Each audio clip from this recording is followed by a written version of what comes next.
जय हिंद मित्रांनो, मी दीपक पुन्हा एका नवीन व्हिडिओमध्ये तुमचं सर्वांचं खूप स्वागत आहे. तर मित्रांनो, आज पुन्हा एक माहितीपूर्ण व्हिडिओ तुमच्यासाठी मी घेऊन आलो आहे आणि काही डाटा तुम्हाला शो करायचा आहे, दाखवायचं आहे तुम्हाला काही डाटा.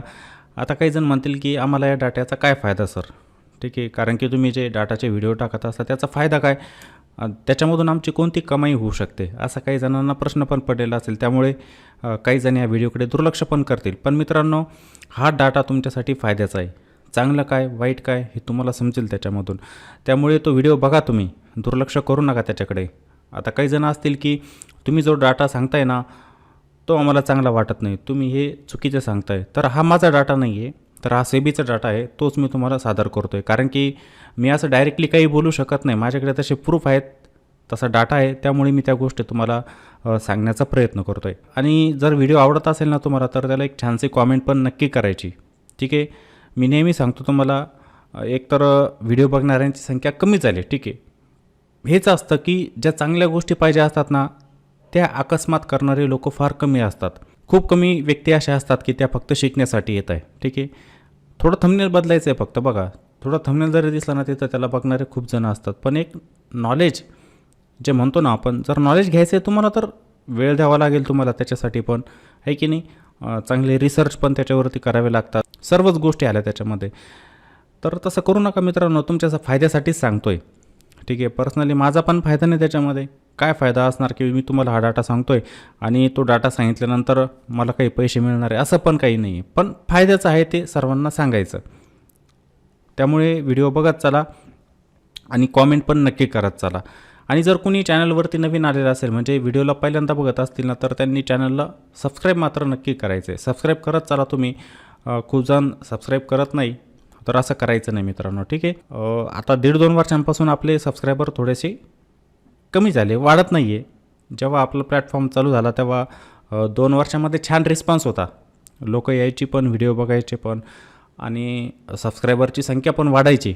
पण आता ती 1.5-2 वर्षांमध्ये थोडी कमी होताना दिसते. कारण की एज्युकेशन म्हटलं की आपल्याला कंटाळा येत असतो, शिकायचं म्हटलं की आपल्याला कंटाळा येत असतो. हा महत्त्वाचा मुद्दा आहे. मेन मुद्द्यावरती जो आपण काही महत्त्वाचा डाटा मी तुम्हाला सांगतो तो बघा आणि त्याच्यावरती विचार करा. आपण काय केलं पाहिजे, मार्केटमध्ये काय करायला नको, तो डाटा आपल्याला काय सांगतो आहे त्याच्यावरती आपल्याला थोडीशी चर्चा करायची आहे. चला तर मग कोणताही वेळ वाया न घालवता आपण आजच्या व्हिडिओला सुरुवात करू.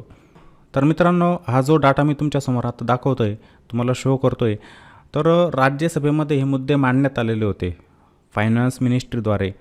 जी लोक फ्युचर अँड ऑप्शनमध्ये ट्रेडिंग करतात ना, तिथं किती नुकसान होतं त्यांचं, बरोबर, किती प्रॉफिट ते बनवतात, त्याचे हे आकडे आहेत.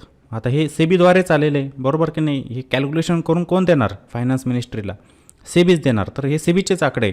आता मी तुम्हाला मागच्या 1-2 वर्षांपूर्वी बघा, म्हणजे प्रत्येक वर्षाला हा सेबीचा एक डाटा पण येत असतो, त्याचे सर्क्युलर पण येत असतात आणि वेळोवेळी मी तुम्हाला ते सर्क्युलर पण दाखवत असतो की एफ-एन-ओमध्ये कोण प्रॉफिट करतं आहे आणि कोण नुकसान करतं आहे हे सांगत असतो. आता हे सेबीचं सर्क्युलर नाही आहे, तर हा मुद्दा जो मांडण्यात आलेला आहे राज्यसभेमध्ये फायनान्स मिनिस्ट्रीद्वारे, मग त्याचे हे आकडे एखाद्या वेळेला तुम्ही न्यूजपेपरला म्हणा किंवा तुम्ही बिझनेस चॅनल जे असतात त्याच्यावरती पण हा डाटा बघितला असेल, पण काही जणांना तो समजलेला पण नसेल. तर आपण त्याला व्यवस्थित त्याचं ॲनालिसिस करू आणि सांगतो त्याच्यामध्ये नेमकं काय झालेलं आहे, बरोबर की नाही. आता काही जण माझ्या विरुद्ध असतील बरं का, जे एफ-एन-ओमध्ये काम करतात, ते काही अडचण नाही, माझ्या विरुद्ध असले तरी चालणार तुम्ही, पण जे चांगलं आहे ते नेहमी सांगण्याचा माझा प्रयत्न असेल. आणि 2-4 मिनटे त्याच्यावरती बोलतो की एफ-एन-ओ ट्रेडिंग फार रिस्की असतं मित्रांनो. याच्यामध्ये शक्यतो पैसा बनतच नाही, पैसा बनतो तो इन्स्टिट्यूशनचा बनत असतो, इन्स्टिट्यूशनचा. रिटेलर जे असतात ना, नेहमी याच्यामध्ये लॉसमध्ये. तुम्ही फक्त एका दिवसाचं प्रॉफिट बघतात, पण पुढच्या 10-15 दिवसांमध्ये, 1 महिन्यामध्ये तुम्हाला जे प्रॉफिट आलेलं असतं ते तर जातच, तुमच्याजवळ असलेली मुद्दल जी असते ना ती पण मार्केटमध्ये निघून जात असते. त्यामुळे एफ-एन-ओ टाळायचं असतं. एफ-एन-ओ सेगमेंट कशासाठी बनवलेलं आहे, डेरिव्हेटिव्ह मार्केट कशासाठी बनवलेलं आहे, त्याचा पहिला स्टडी करा तुम्ही, मग तुम्हाला समजेल ते. पैसा काय इक्विटीमध्ये बनत नाही का? बनतो. तुम्ही जे स्टॉक बाय सेल करतात त्याच्यामध्ये पण पैसा बनतो, पण त्याच्यासाठी पण अभ्यास पाहिजे. तुम्ही जेव्हा लाँग टर्ममध्ये इन्व्हेस्टमेंट करतात तिथे पण छान वेल्थ क्रिएशन होत असतं, चांगलं कंपाऊंडिंगचा बेनिफिट आपल्याला तिथे मिळत असतो, बरोबर. पण आजकाल काय झालेलं आहे, प्रत्येकाला इन्स्टंट पाहिजे, आजच पाहिजे. ज्या बिगिनर व्यक्ती येत्या ना की मला आजच पैसा बनवायचा मार्केटमध्ये आणि तो बनलाच पाहिजे, अशी एखादी व्यक्ती पण आम्हाला पाहिजे, तर ते शक्य नाही आहे. तुम्ही महागडे कोर्स करा, 1 लाखाचा काय 10 लाखाचा कोर्स करा, तिथं अशी कोणतीही व्यक्ती तुम्हाला भेटणार नाही की ती तुम्हाला म्हणणार की मी एका दिवसात तुला प्रॉफिट बनवून देतो. नाही, प्रॉपर तुम्हाला त्याचं नॉलेज घ्यावंच लागेल, तेव्हा कुठे तुमचा पैसा बनेल. एफ-एन-ओमध्ये शक्यतो बनत नाही पैसा. हां, हेजिंगमध्ये थोडाफार बनू शकतो, पण हेजिंगमध्ये पण लॉस असतो, असं नाही की नसतो. हेजिंगमध्ये पण लॉस होतो, तिथे फिक्स प्रॉफिट असतं आणि फिक्स लॉस असतो, एवढंच आहे फक्त. जे नेकेड ऑप्शन बाईंग सेलिंग करतात ना, तिथे पण नुकसान ठरलेलंच आहे मित्रांनो, होतोच लॉस त्याच्यामध्ये. त्यामुळे ते टाळलेलं योग्य असतं. तोच पैसा आपण जर इक्विटीमध्ये वापरला किंवा इन्व्हेस्टमेंट केली, त्याची म्युच्युअल फंड असतात किंवा इक्विटी असतं, तर तिथे छान नफा आपल्याला मिळू शकतो. ठीक आहे, मग त्याचा अभ्यास तुम्ही करायचा असतो. तर बघा, मग हा डाटा मागच्या काही वर्षांचा पण आहे आणि ह्या वर्षाचा पण आहे, जो राज्यसभेमध्ये सादर केलेला होता. आपण थोडं मागे पण बघू. इथे फायनान्शियल इयर 2022, 23, 24, 25, 26 असे आकडे दिलेले. हे आकडे आपल्याला काय सांगताय नेमके. आता 2022 वर्षामध्ये आपण जर बघितलं ना, तर इथे एफ-एन-ओ ट्रेडिंग करणाऱ्यांची संख्या जी होती ती लाखामध्ये दिली, तर ती होती 42.74 आणि टोटल टर्नओव्हर जो होता ना 115 लाख करोड. आता हा करोडमध्ये आकडा दिलेला आहे आणि इथं PNL जे म्हणजे प्रॉफिट अँड लॉस हा करोडमध्ये दिलेला आहे. नेट आकडा आपण म्हणतो ना, बाय आणि सेल, नेट काय निघून येतो आहे आकडा, पॉझिटिव्ह येतो आहे का निगेटिव्ह येतो आहे. तर 2022 सालामध्ये हा आकडा होता -40,824 करोडचा. म्हणजे जे एफ-एन-ओमध्ये काम करत होते ते लॉसमध्ये, एवढा आकडा हा 2022मध्ये निघून येत होता. आणि ॲव्हरेज पर पर्सन म्हणजे सर्व ॲव्हरेज जर काढलं तर प्रत्येक एक व्यक्ती याच्यामध्ये किती लॉस करायची, तर ती 55,570 रुपयांचा एका व्यक्तीमागे. मग असं नाही, एखाद्या व्यक्तीचा 20,000 पण असू शकतो, एखाद्या व्यक्तीचा 10 लाख पण लॉस असू शकतो, पण एक ॲव्हरेज काढलेलं असतं. त्या ॲव्हरेजमध्ये एका व्यक्तीमागे एवढा लॉस येतो आहे 55,517चा. आता तोच बघा, जेव्हा आपण 23 सालामध्ये जातो आहे, बरोबर, इथे एफ-एन-ओ ट्रेडिंग करणाऱ्यांची संख्या वाढत जाते. आता ती 42 लाख होती ना, म्हणजे जवळजवळ आपण म्हणू की 43 लाख, ती 58.35 लाखांवरती गेली. आणि टर्नओव्हर जो होतो त्याच्यामध्ये पण वाढ झाली, 149 करोडचा टर्नओव्हर झाला. आणि जो प्रॉफिट किंवा लॉस व्हायचं आहे, प्रॉफिटचे तर आकडे येतच नाही, बघा ना, येतो आहे का नाही येते, 65,747 करोडचं नुकसान. आता ॲव्हरेज पर पर्सन इथे बघितलं 2023मध्ये, तर ते निघून येतं 1,12,677 एवढं. म्हणजे बघा, ॲव्हरेज पर पर्सन लॉस जो आहे तो वाढतच चाललेला आहे. त्याचा ग्राफ कसा आहे, वाढता हे तर दिसते आपल्याला, याच्यापेक्षा हे वाढलेलं दिसतं, इथे इन्क्रीज होताना दिसतं. तेच आपण 24मध्ये गेलो तर बघा, इथे एफ-एन-ओमध्ये काम करणाऱ्यांची संख्या ती पुन्हा वाढली, 86.26 लाख. टोटल टर्नओव्हर तो 172 करोड झाला, वाढला टर्नओव्हर. आणि नेट PNL बघा 74,812 करोड. म्हणजे काय झालं, इथे लॉस पुन्हा वाढत जातोय, टोटल नेट लॉस. आणि इथे ॲव्हरेज पर पर्सन, आता इथे काय झालं, तर ॲव्हरेज पर पर्सन लॉस जो होता ना, तो थोडा कमी होताना दिसला आपल्याला 2024 सालामध्ये. तो होता 86,728 एका व्यक्तीमागे, पण तो पण लॉस जास्तच आहे. तेच आपण जर 2025 सालामध्ये गेलो ना, तर इथे बघा पुन्हा संख्या वाढली जे एफ-एन-ओमध्ये काम करतात, 98.1 लाख, टर्नओव्हर 213 करोडचा. आणि इथे बघा नेट PNL 1,11,788 करोड. म्हणजे लॉसमध्ये आपल्याला काय होताना दिसली, वाढ होताना दिसली, लक्षात घ्या, वाढ होताना दिसते लॉसमध्ये. आणि ॲव्हरेज पर पर्सन लॉस जो आहे तो इथे निघून येतो आहे 1,13,913 रुपयांचा. म्हणजे एका व्यक्तीमागे जर आपण कॅल्क्युलेशन केलं तर तो लॉस वाढतानाच दिसतो आहे. आता या हे फायनान्शियल 2026, आता 2026 म्हणजे कसं कॅल्क्युलेशन, 25-26, 2025 आणि 2026 असे आकडे आहेत ते, 2025 आणि 2026चे आकडे. तर याच्यामध्ये बघा, जे फ्युचर अँड ऑप्शनमध्ये काम करतात तो आकडा येतो आहे 78.6 लाखांचा. तुम्ही म्हणणार आता इथे आकडे कमी झाले, बरोबर. ह्या एक वर्षामध्ये 25-26 फायनान्शियल इयरमध्ये आपल्याला एफ-एन-ओ ट्रेडरची संख्या घटताना दिसली. ही बऱ्यापैकी घटताना दिसते आपल्याला संख्या, बरोबर की नाही. पण लक्ष ठेवा तुम्ही याच्यावरती काय होतं आहे, फक्त संख्या घटलेली आहे एफ-एन-ओ ट्रेडरची. टर्नओव्हर 202 करोडचा आहे, म्हणजे तो पण अजून बऱ्यापैकी टर्नओव्हर आहे, फक्त काय झालं, संख्या इथे थोडी घटलेली दिसते आपल्याला. आणि नेट PNL आहे ते 91,685 करोड झालं. आता हे कशामुळे झालं नेट PNL कमी, की इथं जे एफ-एन-ओमध्ये काम करायचं ना, तर त्यांनी थोडं आटोक्यात आणलं असं म्हणू शकतो आपण, थोडं आटोक्यात आणलं. याचा अर्थ असा नाही की त्यांनी सोडलेलं पण आहे, कोणी म्हणेल की नाही इथे आता ना त्यांनी पूर्णपणे काम करणं बंद करून दिलं, असं पण असू शकतं की 1 वर्षांसाठी तिने थांबा घेतला आणि त्या व्यक्तीने पुन्हा सुरुवात पण केलेली F&Oमध्ये काम करायला, असं पण होऊ शकतं. पण थोडा परिणाम आपल्याला दिसतोय. पण एक गोष्ट लक्षात ठेवा, ॲव्हरेज पर पर्सन जर आपण लॉस बघितला ना, तो पुन्हा इथे वाढताना दिसतोय आणि तो सर्वात जास्त आहे. 1,16,654 इतका तो लॉस आहे ॲव्हरेज पर पर्सन. एका व्यक्तीमागे होणारा लॉस हा आपल्याला अजून पण वाढताना दिसतोय. झालं काय फक्त की जे F&Oमध्ये काम करायचे ना ते आता थोडे कमी झाले, एवढंच आहे फक्त. मग याच्यावरून काय समजतं आपल्याला की मार्केटमध्ये जो लॉस व्हायचा तो होतोच आहे ना. F&Oमध्ये ज्या व्यक्ती काम करतात त्यांचा लॉस होतो आहे. लॉस थांबलेला आहे का नाही, आकडे पॉझिटिव्ह येत आहे का, अजिबात नाही. मग आपण त्याच्यामध्ये गेलं पाहिजे का. आता हे सांगायची गरज नाही, प्रत्येकाला समजतं की F&Oमध्ये आपण काम केलं की आपला लॉस ठरलेला असतो, तरी पण लोक काम करतात.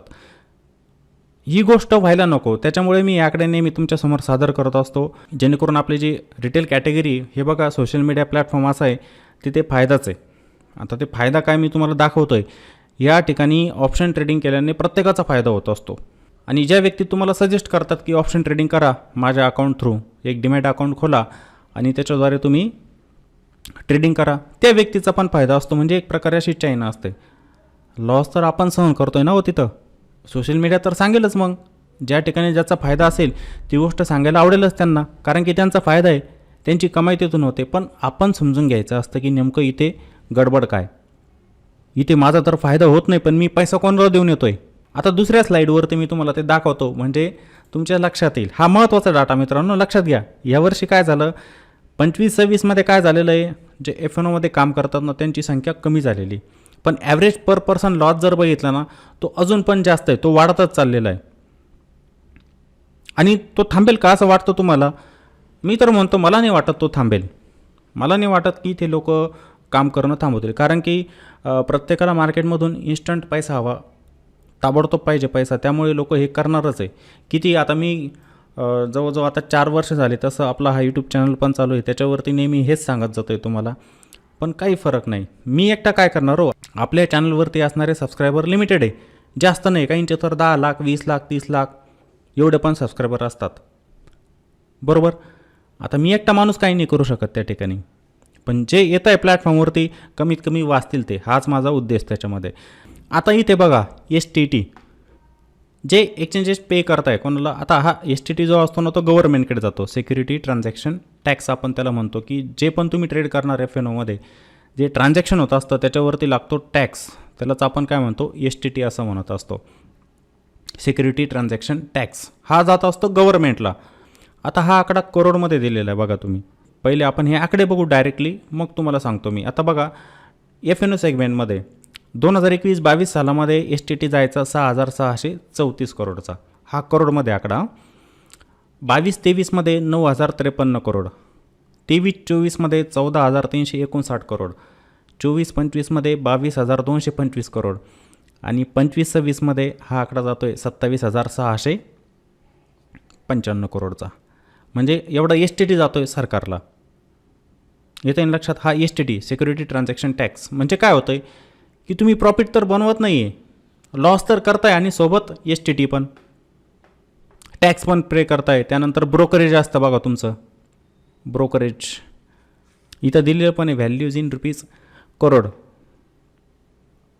मग हे किती मोठं नुकसान आहे तुमचंच आहे, आपल्या सर्वांचाच. हा STT हा गव्हर्नमेंटला आपण पेड करतो आहे, हा टॅक्स आहे F&O सेगमेंटसाठी. मग बघा मित्रांनो, काय वाटतं तुम्हाला? तुम्ही म्हणणार की हा फक्त डाटा, पण त्या डाटाला समजून घ्या तुम्ही होतं आहे काय नेमकं. मग तुम्ही प्रॉफिट तर बनवत नाही आहे, लॉस पण करताय, त्यासोबत टॅक्स पण पे करताय, त्यानंतर सोबत ब्रोकरेज पण देत आहे तुम्ही. मग बघा तिथं कोणाचा फायदा होतो हे तुम्हाला समजलेलं असेल. आणि असं नाही की डेरिव्हेटिव्ह मार्केटमध्ये प्रॉफिटेबल नाही, कोणी आहे ना प्रॉफिटेबल. आपण जसं दरवर्षी सेबीचे आकडे येत असतात, 93% रिटेलर लॉसमध्ये F&Oमध्ये, 7% प्रॉफिटमध्ये. मग हे प्रॉफिटमध्ये असणारे कोण व्यक्ती, हे सर्व इन्स्टिट्यूशन आहे. तुम्ही बघा, नाही तर 2024-25 सालामध्ये एक सर्क्युलर आलेलं होतं, ते सर्क्युलर मी तुमच्यासमोर शो केलेलं होतं, तुम्हाला दाखवलं होतं आणि त्याच्यामध्ये डेफिनेशन लिहिलेल्या होत्या सेबीने. इथं कोण प्रॉफिटमध्ये, इन्स्टिट्यूशनमध्ये कोण कोण येतं ते सुद्धा सांगितलेलं होतं. की त्यामध्ये म्युच्युअल फंड येत असतात, बरोबर की त्यामध्ये बँक येत असते, त्यानंतर इन्शुरन्स कंपनी येत असतात. त्याच्यामध्ये सरळ दिलेलं होतं ते, हे माझं नाही, जे समोर येतं ते तुम्हाला सांगतोय मी. मग बघा आता काय होतं की थोडे आकडे आपल्याला घडताना दिसतात FNOमध्ये, पण लॉसेस मात्र आहे तेवढेच आणि वाढत जातील. आणि याच्यामध्ये मला नाही वाटत की ते लॉस थांबतील, कारण की खूप साऱ्या व्यक्तींची सायकोलॉजी मार्केटमध्ये खराब झालेली असते आणि त्यांना काय वाटतं की मार्केटमध्ये पैसा फक्त FNOमध्येच. तर हा गैरसमज आहे, हा गैरसमज तुम्हाला काढावा लागेल, थोडं मार्केटला शिकावं लागेल, कुठं चांगलं वेल्थ क्रिएशन होतं ते समजून घ्यावं लागेल, कसा कंपाऊंडिंगचा बेनिफिट मला भविष्यामध्ये मिळू शकतो हे तुम्हाला समजून घ्यावं लागेल. तेव्हा कुठे तुम्ही मार्केटमध्ये टिकू शकतात. नाहीतर मार्केटमध्ये व्हायला खूप काही होतं असतं, म्हणजे आता त्या गोष्टी इथे बोलल्या पण नाही पाहिजे. इंडिव्हिज्युअल व्यक्ती जे असतात त्याच्यासोबत खूप काही घडून जात असतं, त्यामुळे आपण स्वतःला सावरलं पाहिजे. तर माझ्या मते हा डाटा नक्की तुम्हाला आवडलेला असेल आणि हा डाटा तुम्हाला दाखवण्याचं कारण पण तुम्हाला आता समजलेलं असेल की मी वेळोवेळी हा डाटा तुमच्यासमोर का आणत असतो. ठीक आहे. आणि व्हिडिओ जर आवडला तर व्हिडिओला लाईक करायला विसरू नका आणि कॉमेंट पण नक्की करा. आज आपण इथेच थांबूया, पुन्हा भेटू आपण अशाच एका नवीन व्हिडिओमध्ये. जय हिंद.